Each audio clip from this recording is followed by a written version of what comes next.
Cervical cancer is probably the only cancer that's preventable by both a vaccine as well as either a pap smear HPV test or VIV-Li. So it's either preventable with a vaccination or from a screening test, okay?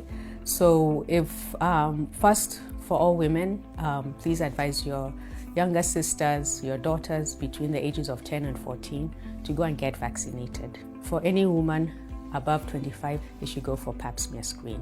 So the aim of screening is not for us to say, oh my God, you have cancer. I think that's another big misconception that keeps people away. When we want healthy women to come in for screening, because when you're healthy and you come in for screening, if you have what we call pre-cancerous cells, you usually won't have any symptoms, you won't know. But if we find them, we can actually treat them, okay? It's really important to understand that. So when you're treated, you actually will remove those affected cells. You will still have your uterus. You will still have your cervix. You will still be able to have babies and carry pregnancies to full term. You'll be able to still have your periods. So please come and get screening, because if we find those precancerous cells, we can actually treat them and you don't get cancer. When someone comes in with cancer, there's not much we can do.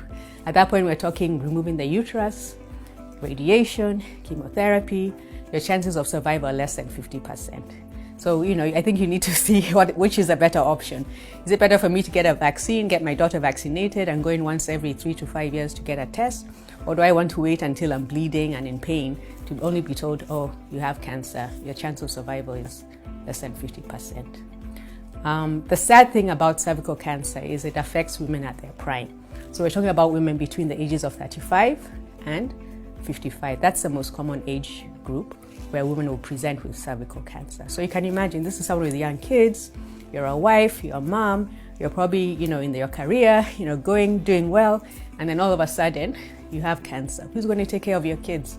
Who's going to take care of your husband, your siblings, yeah?